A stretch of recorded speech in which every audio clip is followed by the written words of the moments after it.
Corey, thanks for coming in. This is really an emergency, and so we're calling alive because I know many of the parents want to know what is happening to our kids. The NEA, the National Educators Association, one of the largest teachers unions in America. I mean, their numbers are close to 3 million teachers that are members, that are paying dues. They just came out with their agenda. Every year, I think that it can't possibly get worse, but I do think that this year they have crossed the line. I think they know they've crossed the line because there are agendas that they had on in their pamphlet that even they said we can't even talk about because it's so egregious. Yeah, but I think it's partially because we found the agenda items before they voted on them, and then they said they got all this backlash in the media even before the vote happened. And then like, oh my goodness, we need to go into hiding. They actually used to make these agenda items public. Even back in 2019, they would list every single one on their website and you'd be able to see how things were going. But I guess they knew mainstream media was never going to touch this stuff. But then social media happened and we started talking about it. And we highlighted one in particular where they killed the resolution in 2019 to rededicate the union to be about learning, about students.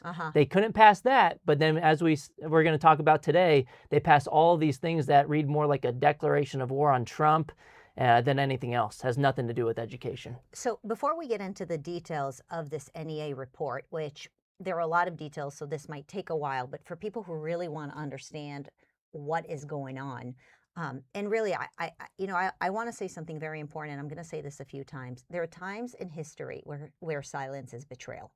There are times in history where silence is betrayal. We are living through that time right now. To be silent on what is happening with the education industrial complex is betrayal of our children. Anybody that thinks that what you and I are uncovering here is either no big deal or something that others should fight against, but not they themselves. Anytime that people think that somebody else should be dealing with the future of our children is the time that they are betraying our children, truly. Yeah, and they're not just betraying the children, they're betraying the entire country too. I mean, the radical left, Marissa, has figured out that they don't even have to have their own kids anymore. They can simply infiltrate the government school system and mold the minds of millions of other people's children, and they could still shape the direction of this country. So I think as conservatives, independents, and even rational Democrats, just normal people, we need to get the school system back to basics. And as we'll expose today from the end, there's a reason they're hiding all this stuff, by the way. It has nothing to do with educating kids. And this is the largest labor union in the country. It also is the only one that has the special privilege of having something called a federal charter. They have the backing of Congress, which they received over 100 years ago. Thankfully, there's a bill to revoke that federal charter in Congress right now, but they spend over $400 million every single year, and 99% of their funding for political purposes goes towards Democrats. It's a money laundering operation, and we got to put a stop to it.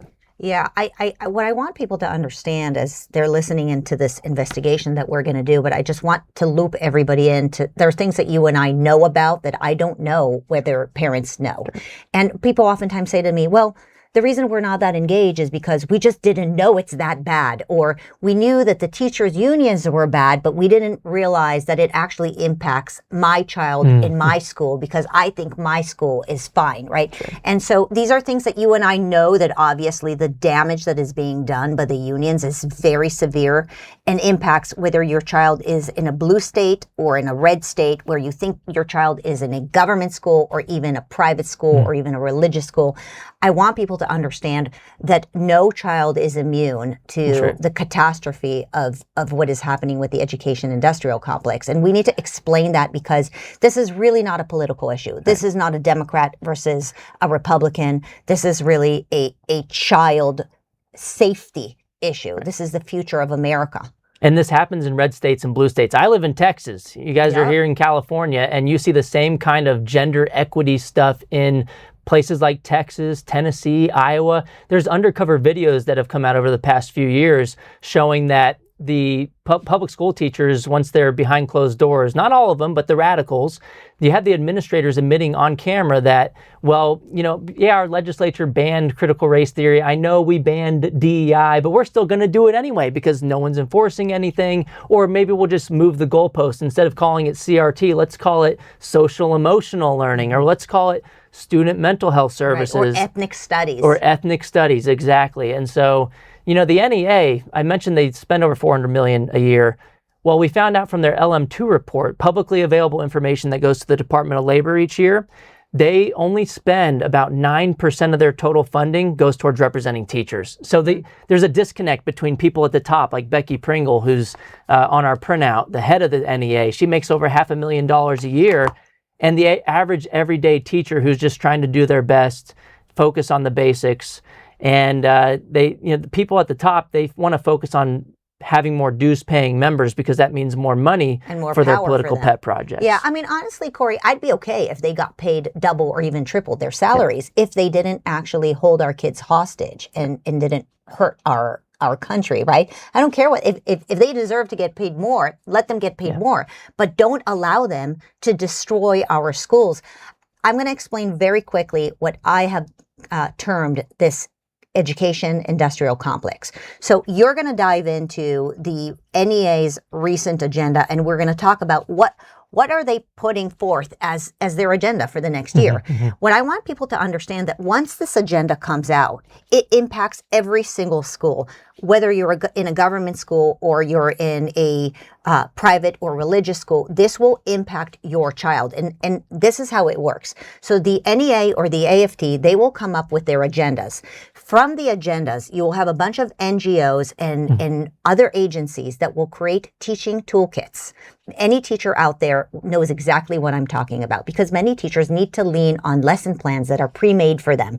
They can't pre-make every lesson plan on their own. They're busy, they're overwhelmed, and they do get some marching orders from their schools. So the teaching toolkits are oftentimes created by these NGOs that inform the teachers how to bring special new, what we call generative lesson planning into the schools. Generative lesson planning is oftentimes generated from cultural responsiveness type of issues that will then trickle down into every single discipline that your child is learning. So whether they're in PE or they're taking literacy or they're taking math or they're taking social emotional learning, or now it's called ethnic studies, which is again a way to cultivate left-wing propaganda in the classroom and put it under a nice label. The toolkits are these prepared lesson plans for the teachers to bring into the schools. Now, oftentimes teachers will get extra credit when they take additional enrichment classes on how to use these toolkits in the schools. Now, I'm holding here a whole bunch of books. People call me a book banner, okay? Am I a book banner? You tell me if you want your kids to learn this stuff. Right. I think parents don't understand what's really in these books. Really quick example. This one is Scholastic. I'm going to pick on Scholastic today because I think many, many people know about the Scholastic book fairs and they know about the Scholastic content that is up, supplementary content in literacy, in social studies, right? So this one, Scholastic Gold Award, is called The Land of the Cranes. The cranes are the undocumented immigrants that soar over walls so that they can make it into the American South and reconquer the Reconquista movement, so they can reconquer the land that belonged to their ancestors, the peace-loving Aztecs, right? So this is an example of something that will flow straight from the agenda that you're going to uncover for us. And it really explains how much power this education industrial complex has and how much of it actually comes from these highly politicized organizations like the NEA and the AFT. They essentially dictate the rules on what's going to happen in our schools. And anybody that is watching this is going to say to me, yes, my child is going to a private school. My child is going to a religious school. Why is my child reading books from this label Scholastic? I thought it should be fine. I thought that because my child is going to a private school, they're not impacted by the teachers' unions. But Corey, everything that you're showing us is showing what their agenda is. And what I'm trying to explain to everybody is that no American kid is immune to the poison that these unions are putting into our schools. And you cannot protect your kid thinking that they're going to go to a private school if you are seeing, this label there. I talked about the Reconquista one. You mentioned some of the LGBTQ stuff, right? This is years ago. You've unraveled some of this stuff with the NEA and the AFT. This is a book called Melissa.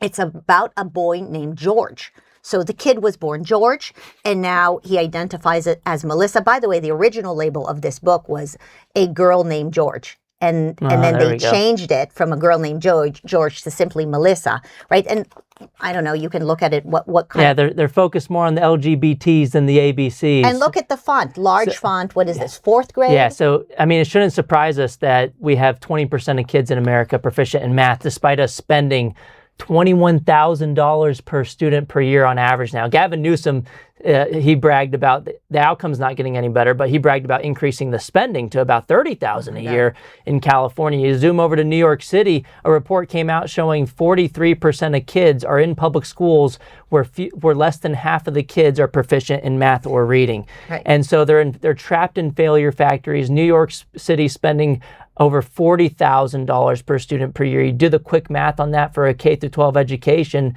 that is over $500,000 for a 13-year K-12 education. And for what? The kids they can't come out as literate students. They're graduating, these kids, and they can't read the diploma that it's printed on. And I think it's partially because of the curriculum. If you're wasting so much time on political activities that are pushed by the unions, that means less time for the basics, especially when these ethnic studies are dividing kids based on immutable characteristics and lowering the bar for a lot of students as well. So I just have to say, it's not just the NEA, it's also the American Federation of Teachers. That's Randy Weingarten's union. And you think a national curriculum is bad that's pushed by the union. Randy Weingarten last year basically said, hold my beer. And they passed a resolution, and she announced at their annual convention, I believe it was in Washington, D.C., to have the World Economic Forum create a curriculum in partnership with the American Federation of Teachers. That's just what we need, the globalists in control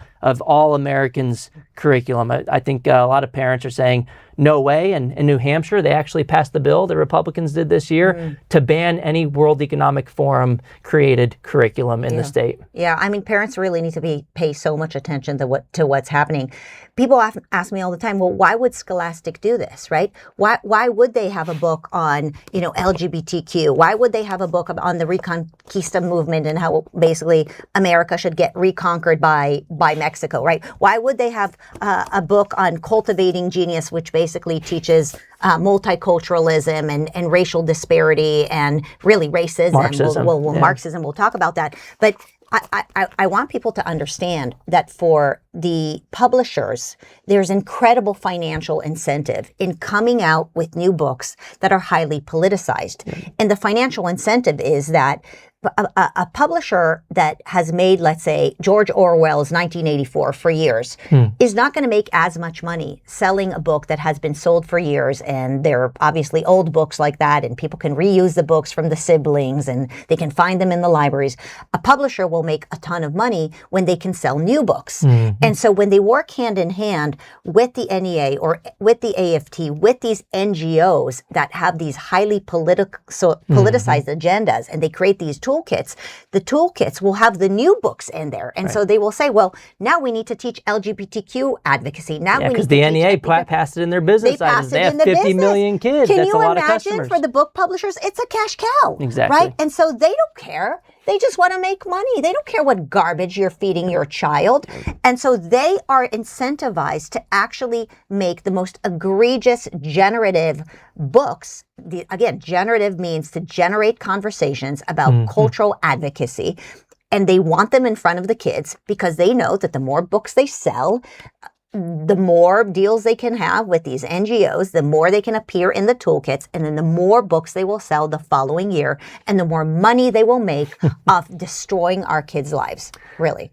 Yeah, and the only silver lining here is that homeschooling has basically doubled since 2019 because of this kind of crap. The parents saw what the heck's going on in the classroom through Zoom school, and conservatives in particular in red states like mine in Texas, we've passed universal school choice programs. And look, not every private school is better than all the public schools, but look, at least if you're in an open market, if you see this kind of stuff happening, the private schools at least have an incentive to say, well, maybe we should stop being out of line with the parents, because parents could vote with their feet, take their money elsewhere. And now we have 18 states that have passed universal school choice programs. They've all been Republican states. California's got quite a long way to go.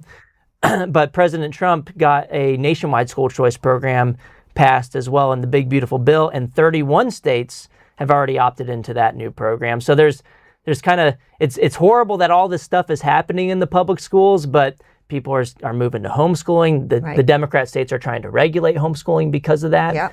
But for the most part, they're failing, except for in Connecticut.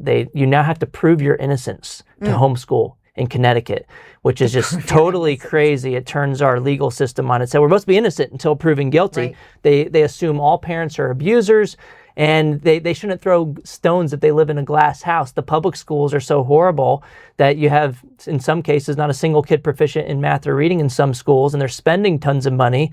And what do they get? They get more money. They get rewarded for doing a bad job, but now they're coming after parents because parents don't like the DEI garbage in the public school system. Well, I don't want people to feel despair, because I think that once you understand the problem, you can actually start seeing solutions. That's right. And obviously, there is no way to fix the teachers' unions. I know you know that. I know that.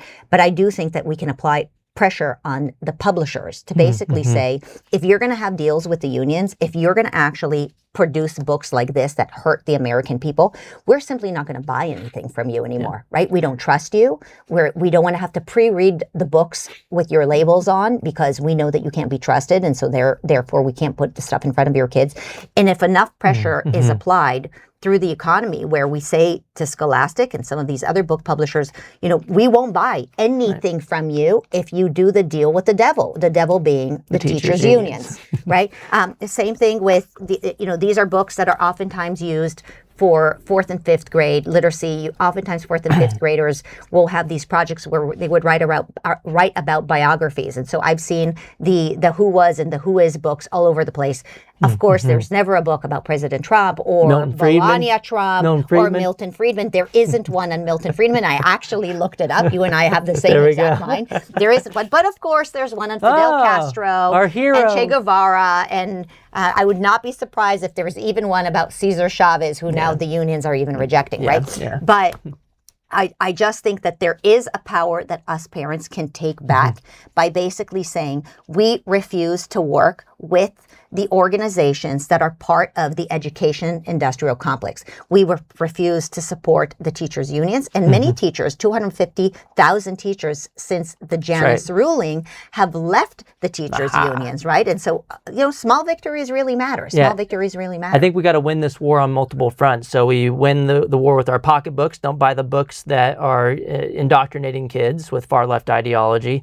We can vote with our feet with school choice programs, so that the unions, kind of lose some money from their government school system, so they have an incentive to do a better job and focus on the basics. Teachers need to exercise choice. As you mentioned, 250,000 leaving their government unions since Janus in 2018. That was a big Supreme Court victory.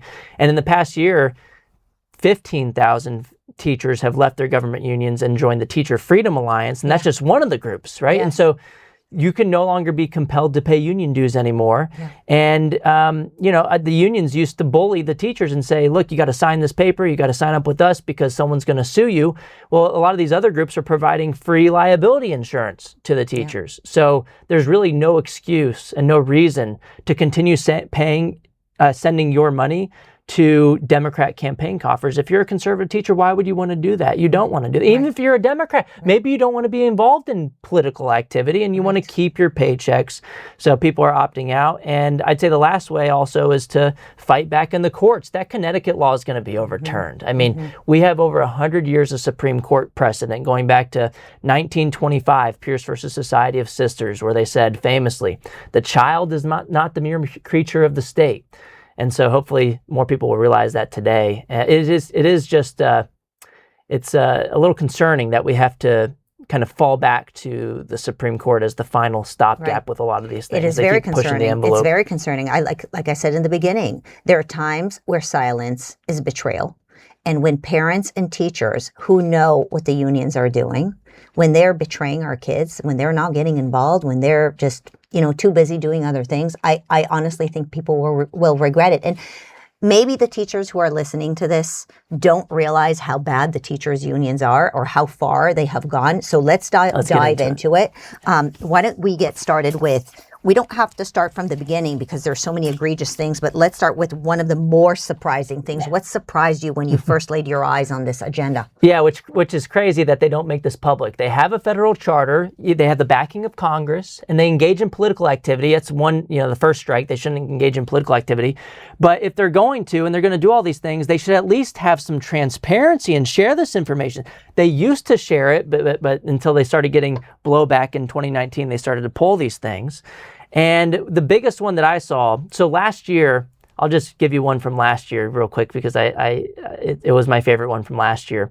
I had a delegate who was there in person who fed me the resolution, so I was able to blast it all over social media. That person wasn't invited back this year for some reason. Wow. I guess I think they sit everybody down and try to figure out who. I don't know how they figured it out. Only party loyalists. Yeah, exactly. So the one last year is they dedicated thousands of dollars to label Trump as a fascist. And in the same resolution, they misspelled the word fascism. You almost can't make this stuff up. But this year, they tried to do some similar things. And the biggest one that caught my eye was new business item number 10, where they called explicitly for the removal, impeachment of President Trump. And they also called for a national march on Washington, D.C. to get rid of President Trump before the November 2026 midterm elections. They wanted to dedicate over $5.2 million. Teachers, listen to us. They wanted to dedicate over $5.2 million coming from teachers' paychecks for this political march on Washington, which sounds a lot like an insurrection to me. They wanted to remove President Trump from office, and that this was one of the craziest ones that went viral on social media. I'm sure many parents are saying, well, what does that have anything to do with the quality of America's education system? Nothing whatsoever. But I want to also remind you, what is shocking is that they just force the teachers to increase their dues. And so we mentioned that they have about 3 million members. Now they're all forced to pay $10 more. That's another $30 million for the NEA to spend essentially on issues that don't have anything to do with education, like the impeachment of the president. Yeah, and think about this. Because they have nearly 3 million members, if they increase just a little bit by $10, they have so much more political spending that they can dedicate towards tipping the scales, which they usually give to the Democrats. Randy Weingarten's union and the NEA, both, about 99% of their campaign contributions went to Democrats in the past election cycle. And it's been like that for about 30 years or more now, according to Open Secrets data. But this is why, time and time again, if you look at the trend lines over time, teacher salaries are flat since 1970 in real terms. They haven't changed. Mm-hmm. But per student spending has increased by about 170% after adjusting for inflation. Have the outcomes gotten 170% better? No, but that raises the question of, well, where are they spending the money? Every time they get more money, they hire more and more people because that's more Democrats, foot soldiers, a larger voting bloc to push for their political activity. And it means more dues paying members for more, again, political activity to go to Democrat campaign coffers. And so, just for example, in the U.S. overall, since 2014, over the past decade or so, the number of students in the system has actually dropped by 750,000 kids. A lot of that's because of COVID and people went and homeschooled, sending their kids to private school, charter schools. Part of it's because people aren't having as many kids as they used to, but 750,000 student drop since 2014. Over the same period, in their infinite wisdom, the government school system increased staffing by 600,000 employees. In what other industry do you lose 750,000 customers, and then you go on a hiring spree? One more example. In Chicago, since 2019, they've lost 30,000 students. That's about 10% of their student population. Guess what they did with staffing? It jumped by 20%. Right. So because they're insulated from competition, one, they can just hire more people, but two, it's because the union bosses know if they have more people, they can get more of their political activity accomplished. We saw that in Los Angeles, right? So with the Same thing. The teachers' unions voting blocks and how they just drop boxes of ballots. I mean, you'll always notice that there are ballots in the kids' schools, right? For the teachers. I mean, I remember seeing it where teachers would be encouraged to vote a certain way, and so and which is also interesting is that I noticed that they just brought somebody from Los Angeles, from the Los Angeles Union, onto the NEA board. Is that right? Yes, it's the NEA Executive Committee. And this person went viral during and after COVID because, the unions were fighting to keep the schools closed in LA. And the teachers union president in LA, her name is Cicely Meyer Cruz. And she was infamous for telling the media that there's no such thing as learning loss. Mm-hmm. And she pivoted because she was trying to downplay the school closures and the harm it had on kids. She said, there's no such thing as learning loss. Mm-hmm. And actually, she says, all of this stuff that happened over the past few years is a good thing because the kids got to learn the difference between an insurrection and a coup. Mm-hmm. So she turned it into being about President Trump and just totally avoiding any sense of accountability. I want to give one more data point from Chicago, though, and they have one of the worst teachers union bosses out there. Her name's Stacey Davis Gates. She called school choice racist just a couple years ago. Just guess what we found out? She sent her own kid to a private school. Right. So I don't know if she's telling on herself or if she's just being a total hypocrite. But in Chicago, there's a school there that is basically entirely empty. It's 97% empty. It's called Douglas Academy High School. It was built for over 1,000 kids. They only have 27 students there now. It's still open because the teachers unions won't let it go. Mm-hmm. It's their dream come true. They actually have more adults than kids in the building. They have 28 employees, 27 students. It's 97% empty. 1-to-1 staff to student ratio, they spend, get this, nearly $100,000 a kid per year. And you'd think this is the teachers union dream come true. They'd be knocking it out of the park. They should all be getting all A's. They should have perfect scores on their standardized test. Oh no, not a single child there is proficient in math or reading. The government school system has become more of a jobs program for adults and administrators than an education initiative for kids. Well, I noticed that in a bunch of I get confused between the amendments and the issues of business, but it's ultimately a continuum of the same agenda that they have. They're now advocating to remove testing. Right. And so in previous years, I would pay attention, and what they would do is they would simply lower the standards in the name of DEI and equity. And they would say, well, some kids should have a certain type of scaffolding for measurement, and certain kids should be expected to do more. Oftentimes, it's based on the color of their skin or they're even introducing Black English now. I never even heard about this. Is that in this NEA? This is not in here, but they did have an amendment to their constitution or their legislative agenda. They crossed out the word competency, and then they replaced it with linguistic awareness. Right. This is resolution number 4. This is for early childhood. So for those who are listening, early childhood, we're talking about kindergarten through 2nd grade, right? And so they're advocating for a racial justice. Cultivating just a sensitivity. Is this school districts implement implicit bias, diversity, equity, and cultural instead of cultural competence? It's now cultural and linguistic responsiveness. So they're getting rid of any merit, any assessments whatsoever. And this is what the teachers unions do. And this is as early as kindergarten through 2nd grade. So this is the time which, by the way, parents know this. It is so important to do assessments K through 2nd because you want to make sure that the child can actually read. Yeah. If a child can't read by 4th grade, they're going to end up struggling in literacy, in social studies, in history, in civics, right? There's no reading comprehension. So the mastery of reading by 4th grade is incredibly important. Now, I taught some of those grades. Sometimes kindergarten, first grade, kids can have their own pacing, and when they're ready and they're actually able to fully blend the words and read. But by fourth grade, if you're not measuring whether the child not only reads but actually has mastery of reading and comprehension, then they're going to end up being set behind, and they're going to end up graduating in eighth grade where they might be able to read the word, but they don't comprehend what it is that they're reading. Well, and this is why Mississippi has the so-called Mississippi Miracle. I mean, they've gone back to the basics. They have phonics-based instruction. You don't pass kids along if they can't read by the end of third grade. They don't go to fourth grade. I mean, this is simple stuff. If you look on the nation's report card, the states that made meaningful improvements over there, they were red states, but they were Mississippi, Louisiana, Tennessee, Indiana. All those states have some form of private school choice. Right. 3 of them have universal school choice, the whole enchilada going all in. No more picking winners and losers in those states. And if you look at the data now, California is a national embarrassment with Gavin Newsom's education system here. But the black students in Mississippi now are 4 times as likely to read at grade level compared to the black students in California. Mississippi spends a lot less than the national average. California spends a lot more than the national average. So it's not a money issue. It's about raising expectations and getting back to basics. Mississippi's figured it out.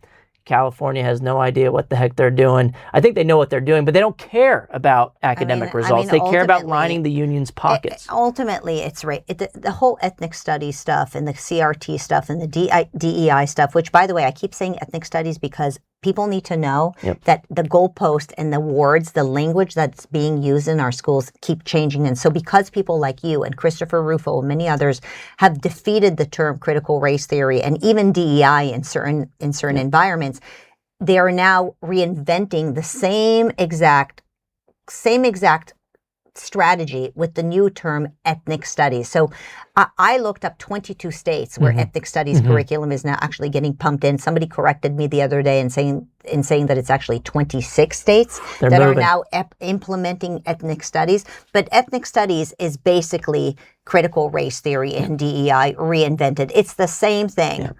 Yeah, so they had a couple business items on this. One was to create culturally responsive curriculum, which includes gender equity matters. So they passed that one. And they also had another one, which was eye-popping to me. It was the second one that I posted in my thread on X, which was they're calling, and they passed this one, they're calling for educational reparations. And I'm just like, what in the world are educational reparations? I mean, sounds pretty racist to me. And I did some digging on this. They didn't really give a lot of detail in here, but basically it's giving more money to certain people based on their skin color. Yeah. You know, so it's racist on its face. It's a violation. If you're a teacher of a certain color, you get paid more. That can be part of it. And when I looked deeper into this, you know, a lot of these scholars, they're talking about how, if you can call them scholars, but, you know, educational reparations isn't just one set policy. There's a lot of different types of policy. So it could be paying teachers more based on their skin color. It could be getting rid of student loans for students based on their skin color. In part of their resolution, they explicitly call, which I might agree with them on this part of it, they called to get rid of property tax funding for the school districts. It's like, oh yeah, let's abolish property taxes. That's not what they want, though. No. They want to get rid of property tax funding, keep the property taxes, but fund schools with federal funding and state funding so that they can extract more and more and have less local control. So that's what the unions are pushing. Okay, so more on this ethnic studies curriculum and this whole concept of collective grievance, right? Or some people have called it oppression Olympics or victim bingo, right? All of that is basically being pumped into our kids' minds rather than merit. Personal responsibility, right? The individual responsibility that we should, as Americans, yearn that our kids will learn. They teach this collective grievance, this multiculturalism, this idea that you've come from one place around the world, I've come from another place around the world. We must hate each other because we don't have the same skin color, and therefore, you know, we're all victims of our past, right? This is a perfect example of how something passes from a resolution into the toolkit, from the toolkit into the teacher training, from the teacher training into the classroom. So as we talk about ethnic studies, I picked this one up in Oakland, California. I mean, nobody's going to be shocked that this is Oakland, California. Of course, it made it also into Seattle. So friends in Seattle, if you got to watch out for this. So this is one of the Which, by the way, one real quick on Seattle, their education association, they just voted on a new president. Yeah. And guess what? The Seattle Education Association incoming president is now on leave from the school district because they are suspected of abusing children in a special needs elementary school. And the people voting on this new president knew about these allegations and this suspension. Okay, so I'm not shocked. Page 202, I've talked about this before. 10 ways sex education should be abolished. They also talk about this idea of adultism, which is a word that I really want parents to be aware of. The concept of adultism is that if you as an adult tell your child that they shouldn't dress a certain way because it might put them in danger, especially if it's a young girl, that if you as an adult tell your child that you shouldn't have sex at an early age, if you as an adult tell your child that you shouldn't change your gender and do chemical castration or irrevocable damage to your child, you are engaging in adultism, right? And so you're this tyrant adult who's telling the child that they shouldn't just be what they're meant to be, right? And the teacher, the government, is going to actually protect the child against the tyrant adult who's engaged in adultism. This is right. So you see what they're doing. They're just wedging themselves between the parent-child relationship, and they're trying to replace the parent with the government, and even worse, the government employees in the government school system, which, you know, there's a lot of examples of abuse in the public school system. You just look this up, headlines every single day. And so they assume that the government actors are perfect, benevolent, they have no problems, and that they love the kids more than their own parents, which is just totally backwards. And it's really fitting, actually, that they had their annual convention in Denver, Colorado. Last year, they chose Portland, Oregon. And so we kind of knew what they're avoiding all the red states. But in Denver, in Colorado, they had some of the craziest legislation that was against parental rights this past year, in that their House, I believe, passed a bill to make misgendering your own child a form of child abuse. So people at home, if you have a 3-year-old boy and he wants to wear a dress, and you don't call him a girl, that's misgendering your own child. You can be labeled as a child abuser and have the government come in and lose your kid. They got it after immense pushback. This went international news. They got it ripped out of the bill before they got voted past the House floor. But it passed out of NEA committee, just passed a resolution that goes against the Supreme Court's decision about protecting boys and girls in sports. Yeah. So there was a couple of resolutions that advanced to committee, at least they weren't defeated. They're continuing, and they're about this transgender insanity. So one of them was the culturally responsive curriculum, including gender equity matters. But another one, they either wrote it in anticipation of the Supreme Court case, but the Supreme Court case happened the win on boys not being allowed to play in girls' sports and states being able to decide that. They decided and voted on this to push it forward after that Supreme Court case. Yeah, so this is, for anybody who wants to look it up, this is NB 42 about gender equity. Again, another one of those cultural responsiveness ideas that, and of course, there's always the concept of multiculturalism that continues to be laced through this entire thing. And so even if you can't fit your child or yourself into some victim box because of the color of your skin or whatever, then you can transgender and become another type of oppressed minority in our culture, right? Yeah, so I mean, they did this last year too. If you recall, we had some other Supreme Court wins on parental rights, and they basically passed a resolution in the Portland, Oregon convention to coach teachers to get around the Supreme Court decision that allows parents to opt their kids out of divisive concepts or gender ideology in the schools. And so now we got the Supreme Court win protecting girls' sports, and they're trying to do the same thing. Right. And so you see how they just they basically undo the decisions that are made by the Supreme Court or by our elected leaders who we push for certain electives. This is why I say to the parents, you can have politicians, you can have great politicians, and everybody has to vote. We got to do everything possible in the midterms and on school boards, etc. But it's still not enough, because they are so powerful that they have all of this generative lesson planning and the connections with the publishers. And I don't think there's any politician who can come and actually save this issue. It really is incumbent upon us to just get more involved. Yeah, eternal vigilance is the price of liberty. So, check that. I almost forgot about this one, that they actually passed this one. They adopted it. So I found this one, put it in my Twitter thread. What this is, by the way? It is a red card. Yeah. I didn't have one. You had to kind of teach me about these things, but you can check it out at home if you want. But they want to put these in the schools, and it's basically anti-ICE propaganda. They're trying to fearmonger with the students, fearmonger with the teachers. Oh, they're going to come rip you out of your homes. They're going to do all these things, and so they're kind of creating all this fear for your children in the government school system. They passed a resolution, and I think they're dedicating hundreds of thousands of dollars to this. Meanwhile, we saw during the school year that the teachers' unions were behind all those anti-ICE student walkouts. Yeah. Last year, they passed a convention to spend, again, hundreds of thousands of dollars to put their thumb on the scale for teachers to support any student protest that was against Trump. They didn't say that they were going to support protests that were in favor of Trump. It was no. They only put in their resolution, we will support students' First Amendment rights to protest against Trump. So as long as you're on our side, we're gonna dedicate time and resources towards allowing you to do that. And Kids just wanted the field trip. To foment dissent amongst students who support law enforcement, right? And so connecting this anti-ICE propaganda that the NEA and the AFT funnels into the toolkits with the teachers. There are several lesson plans in this book that teach teachers how to tell students to basically hate ICE. Yeah. There's no other way around it. You can look it up.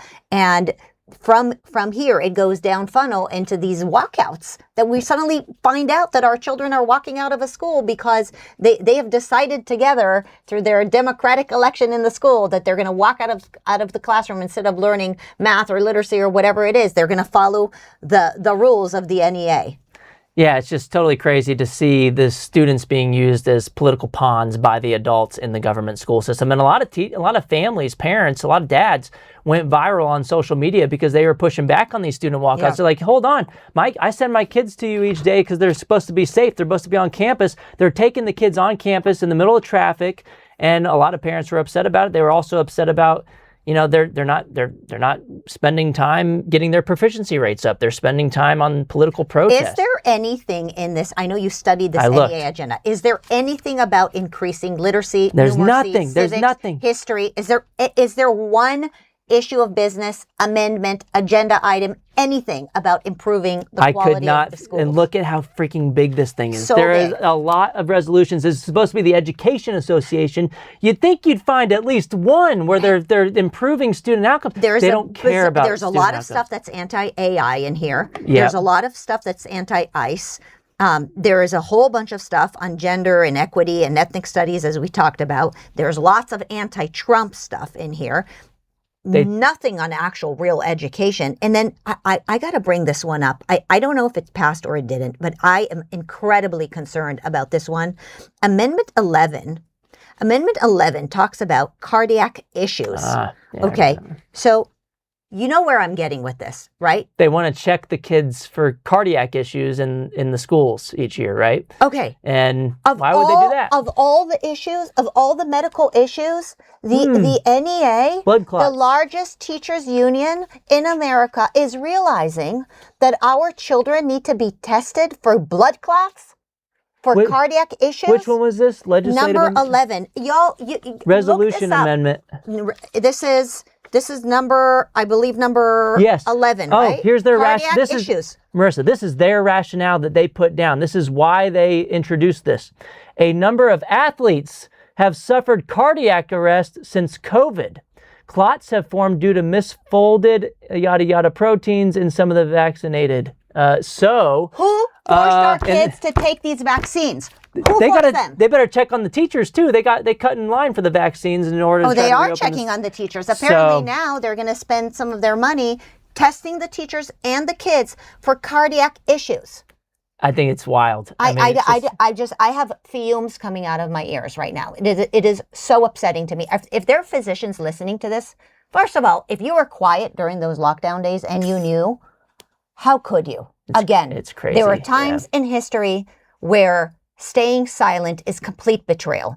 This is one of those moments that our kids have to be tested for cardiac problems because of COVID, and they're admitting it in here in this NEA agenda. I was living in DC at the time when DC was during COVID, and they were rolling out requirements in order to come back to school for young children. They were requiring the children to get vaccinated, not just wearing masks, but the children too. Of course. And then data came out showing that a lot of the white kids were vaccinated, but a lot of the black kids were not vaccinated in DC public schools. And that was the only reason they pulled back that requirement. Because they saw that they were going to smart enough to protect their children. I know. I gotta tell you, some of them were smart enough to protect their children. Yep. Yeah, I'm glad that I'm not.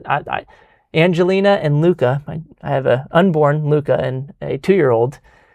Angelina has not gotten any of those This is very, very concerning and very alarming to see that even in the NEA agenda, they know to check for cardiac problems related to COVID, and they admit it in here. It's really unbelievable. I don't know if I've missed anything. There's some bizarre stuff about ethical veganism. I know that some of them. Nuts. By the way, I mean, Max Lugavere, if you're listening to this right now, or all the MAHA movement, the carnivores out there, for some reason, I want you to know that the NEA is coming after you because they're passing all kinds of bizarre resolutions about ethical veganism. And you guys should study this. You should look into this. If you're one of those carnivore people, you may want to be on alert. It says only ethical veganism meets the criteria to be legally protected as a philosophical belief. I don't even know where they're going with that, but we should hit this new congressional investigation of our favorite person in the world, Randy Weingarten. She loves you as much as you love her, so at least it's mutual. Yeah, so there was a report. So I was actually the first person to look into this. In September 2025, I started to look because her new book had come out, which, by the way... Why does her book look just like your book? It looks very familiar. It's very strange. This one came out in 2024, mine. I dedicated it to her, by the way. And then hers came out a year later, and it looks exactly the same. Secretly dedicated to you. Weird. And the word in red that I chose was parent. She chose to put the word fascist in red. Is she calling parents fascist? I don't know, but she could have gotten a little bit more creative because now Congress is investigating her for apparently spending $1.4 million in teachers' dues towards her vanity project, her book. Why did it cost her Exactly. $1.2 million? Well, she really wanted to get on the New York Times bestseller list, and the only reason did she pay them to get it advertised on the New York Times. Well, I think she paid. It looks like she paid a ghost writer. It looks like she paid for legal services, and on and on. On the Freedom Foundation actually did a report on this, finding the 1.4 million. I was the first person to see the tip of the iceberg back in 2025, September 2025. I had tweeted out because I looked at their LM2 reports after I saw a Facebook post by one of their PR firms, Feldman Strategies. They bragged about how Randy hit the New York Times bestseller list. They said, oh, we're all promoting her book. They admitted it. And so I looked at the LM2 report and found that $171,000 went from Randy Weingarten's union to Feldman Strategies. So I started raising the question, why in the world are $170,000 going from your teachers' paychecks to promote, to go to this firm that's admittedly promoting your book? And so I guess Freedom Foundation, I just hit the tip of the iceberg. They went deeper down the rabbit hole and found a lot of other alarming expenses. And now Congress sent a letter to Randy Weingarten to investigate her for allegedly using this money to profit off of it. And in her infinite wisdom, guess what she did? She responded on Facebook just yesterday saying, oh, I got this letter from Congress. They're picking on me one way or the other. And she said that, well, everybody knows that half of those profits are going towards the union. Okay, well, then where's the other half going? It means you're... By the way, I was just going to ask you that question. So you are like, profiting from it, but only 50% of it. Right. Did you put up half of that? $500,000? Exactly. She's already making $500,000 a year. Why did she need to use teachers' paychecks to promote her vanity project, her book? Her response is, she didn't say, oh, we didn't spend the I think, Corey, they have gone away with so much that I think they believe that they can basically do whatever they want. Yeah, they've been so drunk on power. They are so drunk on power. If they get away with all the stuff that we've covered, then they probably assume that they can also get away with theft. Yeah. Because what they've actually done to our kids, to be honest, is even worth the financial theft. I don't even care. Let them take the money. Yeah. Just stop hurting our children, right? You know, I pick up another one of these books, which is inspired by the AFT and the NEA's agenda as well. And this one, it's called Cultivating Genius, but I really think it's Cultivating Retardedness. I know I'm not allowed to use mean words. But you got to be accurate. I got to be accurate. I got to be honest about it. This is, again, one of these ethnic studies curriculum training teachers on how to give a steady diet of fear, conspiracy, and despair. Again, collective grievances, right? So they teach ethnic studies. They teach all kinds of ways to look at each other through the racist lens. And they don't want, let me pull this one up because I don't want to mischaracterize this. So here's a lesson plan in this book. Again, a scholastic publication. It's got the tree on the front too, because it's so ingrained they don't want the PE coaches to feel left out, right? Okay. So in order to make sure that the PE coach doesn't feel left out from teaching ethnic studies, they have a lesson plan here that can teach your PE coach to tell the child to kneel for the national anthem. Oh no. Okay? So God forbid. Oh, it's because the PE coaches, they didn't get to partake in the political activity. Because it's easier. Because they're just doing physical activity. Exactly. So if you're teaching literacy, you can use this book to teach collective grievance. And does it get into how the PE teachers need to allow boys to play in the girls' team? Here's what it is. Sports also enables us to examine the history of a race and critically as it relates to sports, whether athletes are putting a Black Power fist in the air or kneeling during the Star-Spangled Banner. Okay, so it actually coaches every segment of your day.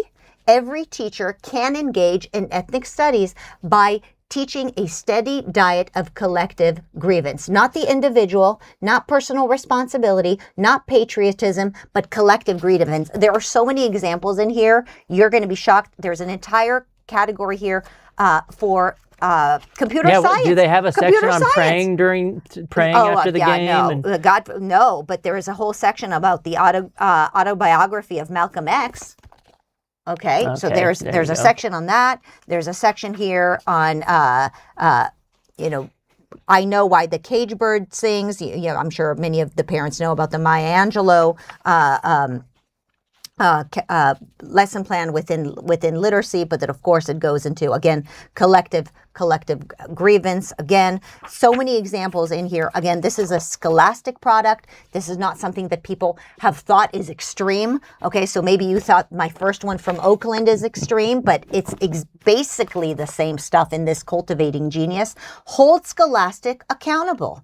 Okay, don't think that the problem is only with the NEA, right? The NEA and the publishers, they're all part of that same educational industrial complex. And the education industrial complex is one of the most dangerous things that are happening to America. We can fix the economy, we can fix the security of our borders, we can fix all kinds of things, but if they go after our kids, that's right.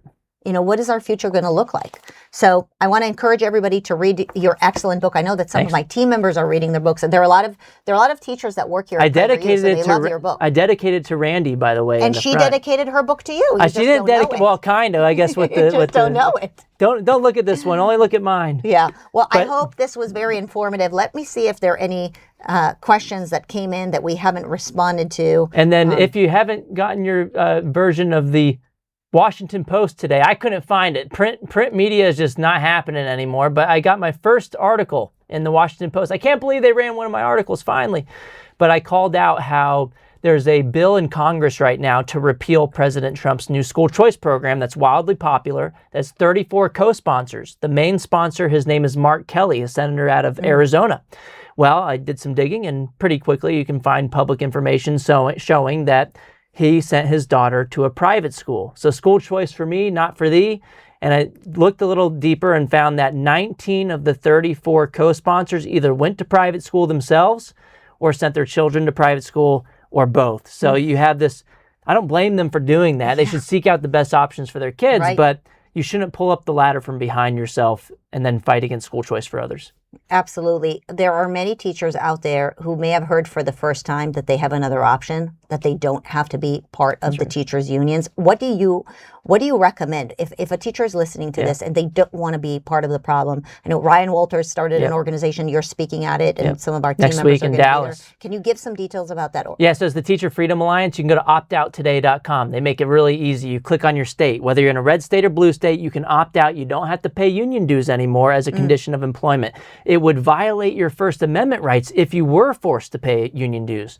And what they allow for is they give you free liability insurance, so the donors are covering the cost. Even if you just wanted to keep more money in your own pocket, you should do it, because now you don't have to pay for your liability insurance. And in fact, it's twice the amount of Randy Weingarten's union. They have a maximum of $1 million in liability insurance for Randy Weingarten's union. But for the Teacher Freedom Alliance, it goes up to $2 million, and it's covered by donors. You don't have to give your money to Democrat causes that you disagree with. And as I said earlier, 15,000 teachers have already left their government unions and joined the Teacher Freedom Alliance in the past year. You could also go to myduesmychoice.org. That's Americans for Fair Treatment. It's also helping teachers opt out of their government unions too. Yeah, and I would say to the parents that are listening, watch out for this ethnic studies curriculum that is coming your way. If you're hearing about it for the first time right now, it might be confusing, but you should know that ultimately it's collective grievance. It's anti-capitalism. It basically teaches your child to view the world through this lens of the oppressor versus the oppressed. It's multiculturalism. It's not e pluribus unum, right? That's right. The American dream has been built upon this idea that it doesn't matter where you come from. Right. The color of your skin doesn't matter. What really matters ultimately is the power of the individual. Merit. You can go as far as hard work can take you. Not this idea that by having collective grievance, you should blame others for your misery and despair. And so ethnic studies laces itself into this concept that collective grievance, that blaming the other person, that multiculturalism, that your neighbor is one that you can't trust because that you don't look the same, right? It really is an attack on the American idea of e pluribus unum. So watch out for that. Make sure that you have conversations with the teachers and the administrators of your schools. Many of them might be coming in thinking that they're doing a nice thing, right? It's like ethnic studies. It sounds really important. Shouldn't we learn about the different backgrounds of the different people? It starts with that, but be careful because it doesn't continue with that. Almost every ethnic studies curriculum that I have poured over started with very nice things and very nice compliments about people from different backgrounds, but before you know it, you're midway through and wait a second.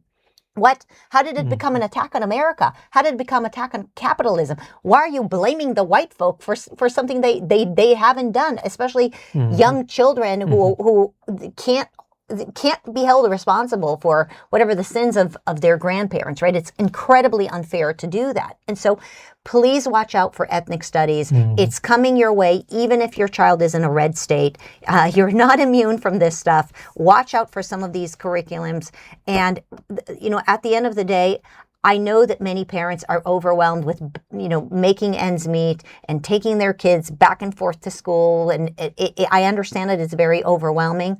But if you don't spend time inoculating your child against these destructive ideas, you're going to end up regretting it. You're going to end up regretting that you were silent on these important things. And so I want to encourage everybody to make sure that there are many other Corey DeAngelis out there, that there are many other Marissas out there. We can't do this alone. The thing that I think you and I always share is that we want competition. That's we right. want more people on our side to be fighting alongside with us. And so if there's anything that you come from this conversation is don't feel despair. Take personal responsibility. Get more involved. Understand what is going on here. We hope that we laid out some of this information for you, and I'm sure we're going to bring you on again, as we can't let this industrial complex take over our country. And don't worry, we'll have more pretty soon, because Randy Weingarten's having her annual convention with her own resolutions next week in Washington, D.C. And don't worry, because we outnumber the teachers' unions. We can beat them at their own game. There we are have more parents and more grandparents than teachers. Exactly. And we care about our kids more than anybody else. So bring on the fight. We're going to win. All right. We are going to win. Thank you. Thanks, Corey. Thanks for coming Marissa. in. It's great seeing you.